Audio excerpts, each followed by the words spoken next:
कुछ सोच अरे चेतन, यहाँ सब कुछ फानी है। जिंदगी और कुछ भी नहीं, 2 दिन की कहानी है।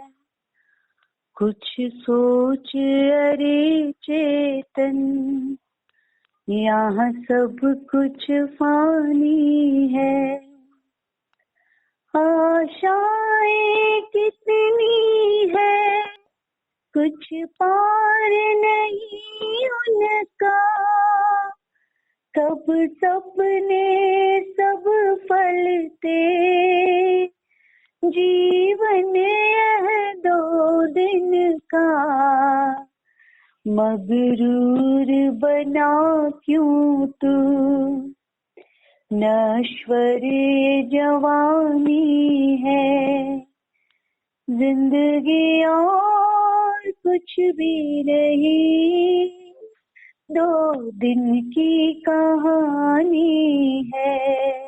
कुछ सोच अरे चेतन, यहाँ सब कुछ फानी है।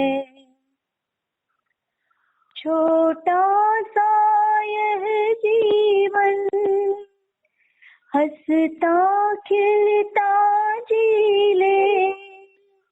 बन शंकर विष घूटे, हंस हंस कर तू पी ले। तूफान से लड़ना ही सच्ची मर्दानी है। जिंदगी और कुछ भी नहीं, 2 दिन की कहानी है। कुछ सोच अरे चेतन, यहाँ सब कुछ फानी है। जिंदगी और कुछ भी नहीं, 2 दिन की कहानी है। कुछ सोच अरे चेतन। ध्यानाभ्यास के लिए कृपया अपने नेत्रों को बंद कर लीजिए। अपने ध्यान को बंद नेत्रों से अपने शरीर पर लाइए। खुले नेत्रों से हमको अपने बाह्य मूर्त शरीर का परिचय है।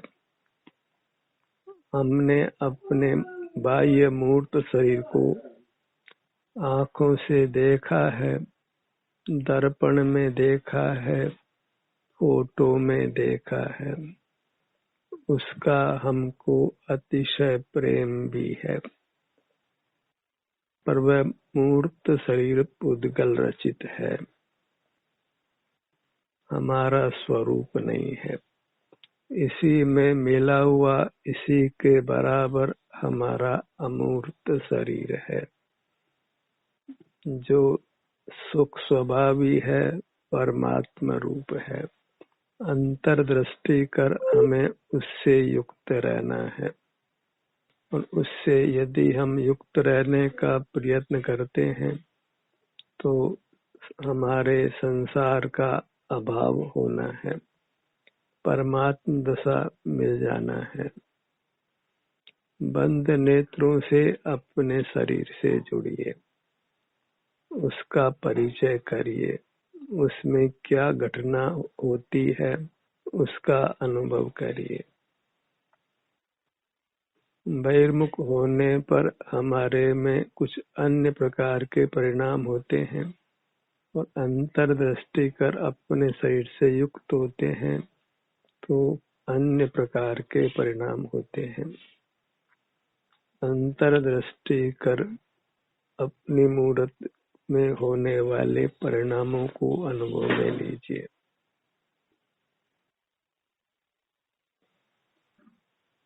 जीवन पर्यंत श्वास चलती है, हमें उसकी कुछ खबर नहीं होती है।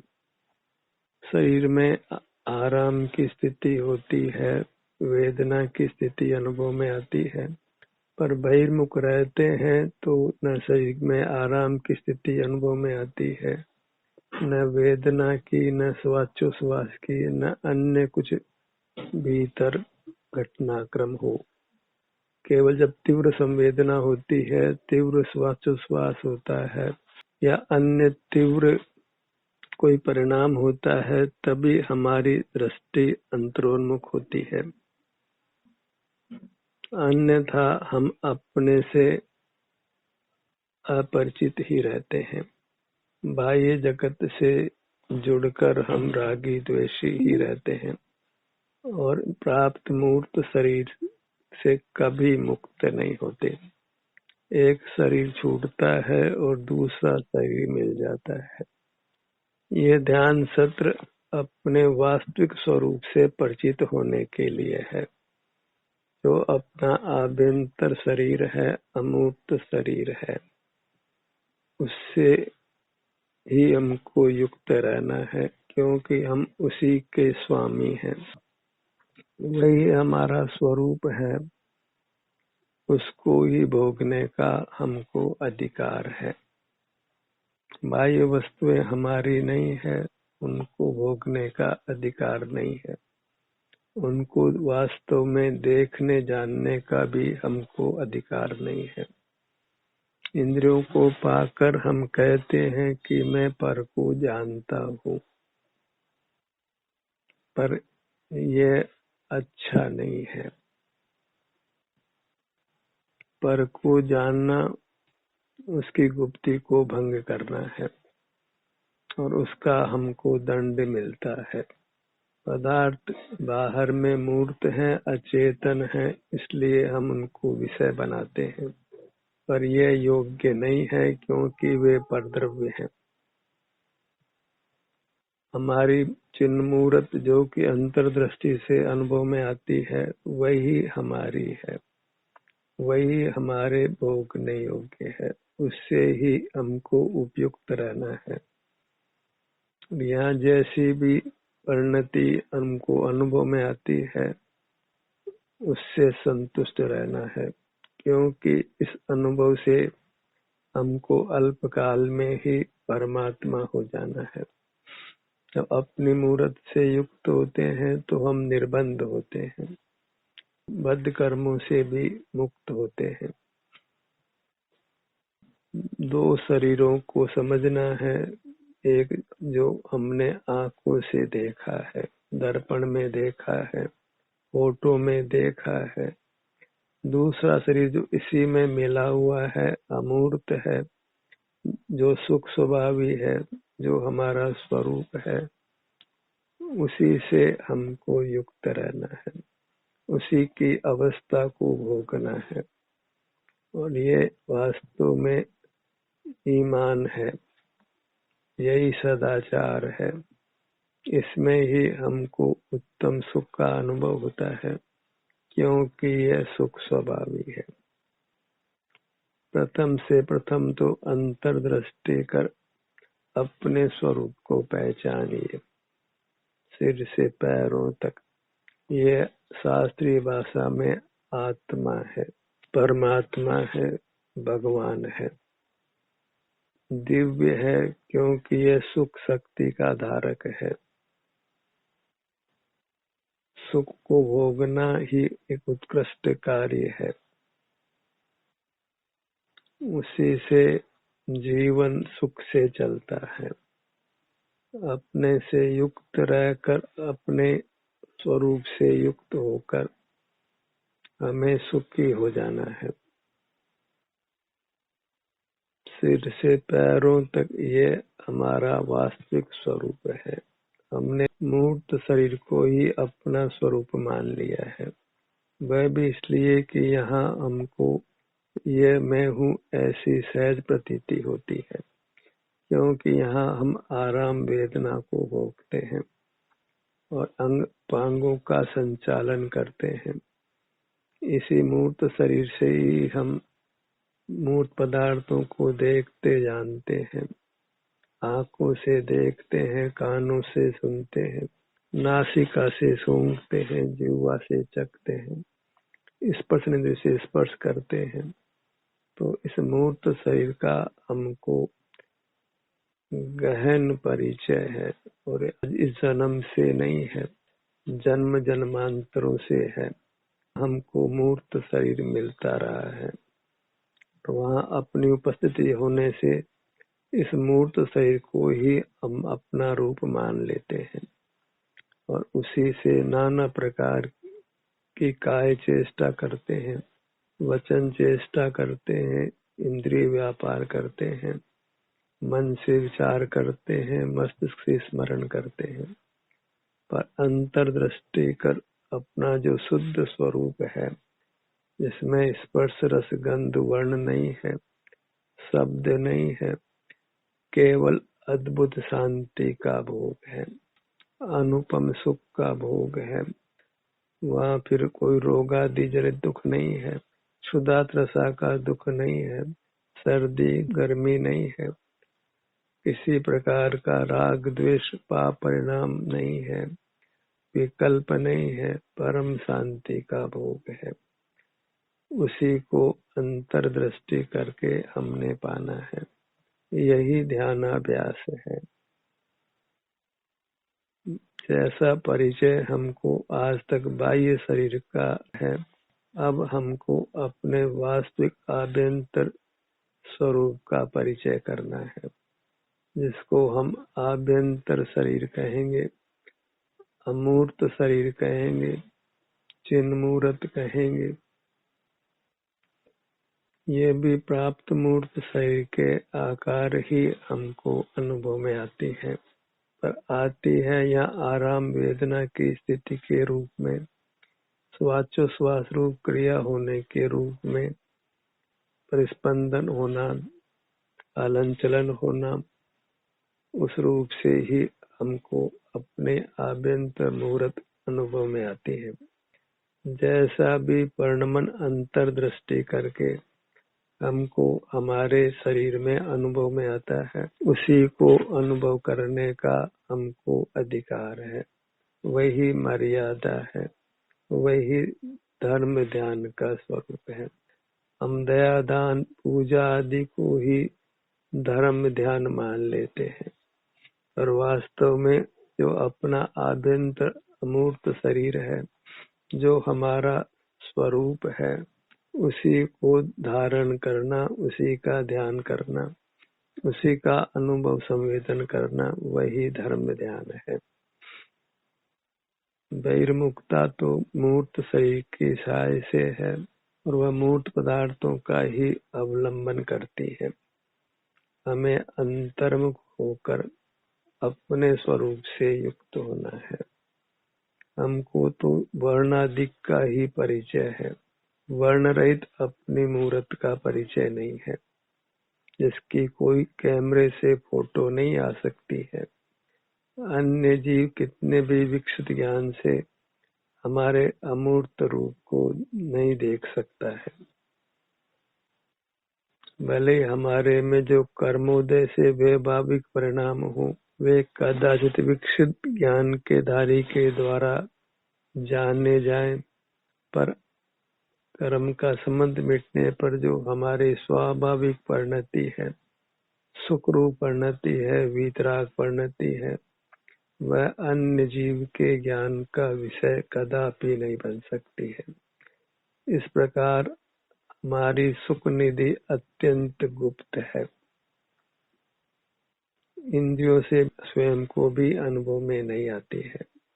इंद्रियों का निरोध कर ही, अंतर्दृष्टि कर ही हमको हमारी निधि का भोग होता है। हमारी निधि अविनाशी अतीन्द्रिय उत्तम सुख है, परम शांति का भोग है, निराकुलता रूप है, निर्विकल्पता रूप है, जहाँ कुछ भी वेदना नहीं है, क्षुधा त्रसा सर्दी गर्मी वृद्धावस्था आदि कोई दुख नहीं है। ऐसी मूर्त से हमको युक्त रहना है, और ये जब हमारे निर्णित हो जाता है, तो फिर स्वतः ही वृत्ति अपने अमूर्त शरीर की ओर होती है। वही एक आदर्श स्थिति है जिसको हमने पाना है, जहाँ फिर मूर्त जगत के सन्मुख रहने में हमको स्पष्ट आकुलता लगती है और अंतर जगत जो अपना अमूर्त शरीर है उससे युक्त होकर ही हमको स्वास्थ्य का अनुभव होता है, सुख का अनुभव होता है, निर्विकल्पता होती है। शरीर में कदाचित वेदना भी हो तो भी मानसिक शांति का अद्भुत सुख होता है। जहाँ इंद्रिय कष्ट नहीं है, मानसिक कष्ट नहीं है, औपाधिक दुख नहीं है, ऐसी मूर्त के सन्मुख रहना है और ये स्वतः ही होने लगे, ऑटोमेटिक स्पॉन्टेनियस होने लगे, अपने आप ही वृत्ति अंतरोन्मुख रहने लगे। हमको अंतर्मुख रहना ही अच्छा लगता हो, बाहर में आकुलता लगती हो, तभी हम मोक्ष मार्गी हैं और उससे हमको अविलंब मोक्ष भी मिल जाना है। सहजी वृत्ति फिर अपने में ही विहार करती है। अपने सिर से पैरों तक जैसी भी संवेदना मिलती है, कुछ क्रिया होती है, हलन चलन होता है, वह सब कुछ हमारे अनुभव में आता है और हम उसमें कुछ भी पक्षपात नहीं करते हैं। जैसा जो कुछ परिणमन अपनी मूर्त में होता है वह हमको स्वीकार होता है, कारण कि अपनी मूर्त के सन्मुख होने से हम निराकुल होते हैं, निर्विकल्प होते हैं, वितराग होते हैं, अद्भुत विश्राम पाते हैं।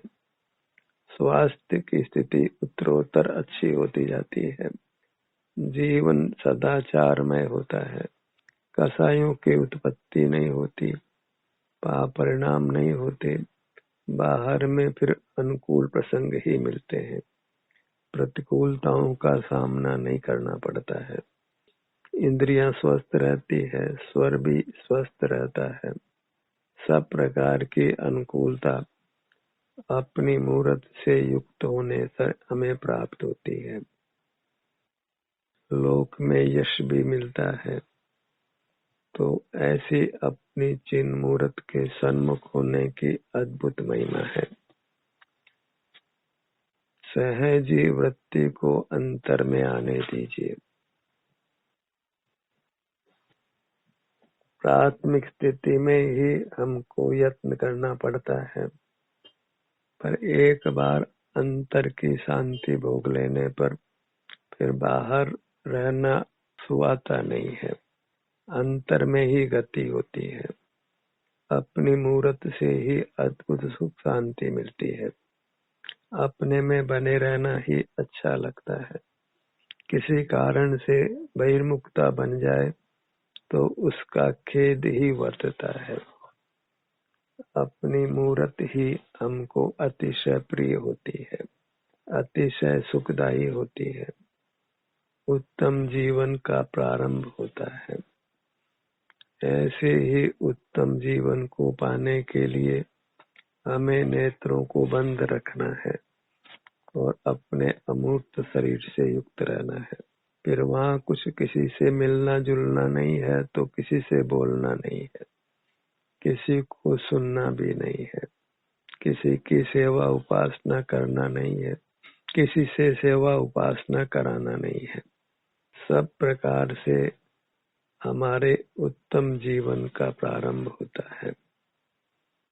इसी का दूसरा नाम मोक्ष मार्ग है, जिससे हम शीघ्र ही परमात्मा पद को पाते हैं।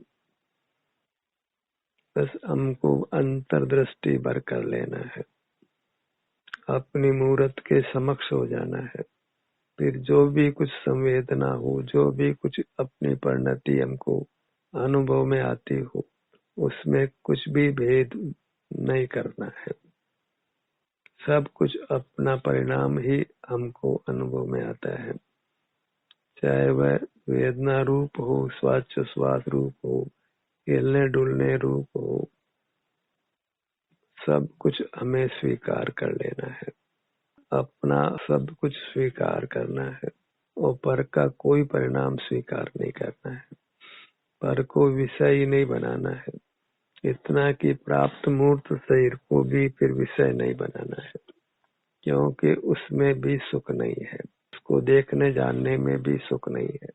सुख तो प्राप्त शरीर के क्षेत्र में ही है, क्योंकि उतना ही हमारा अमूर्त शरीर है।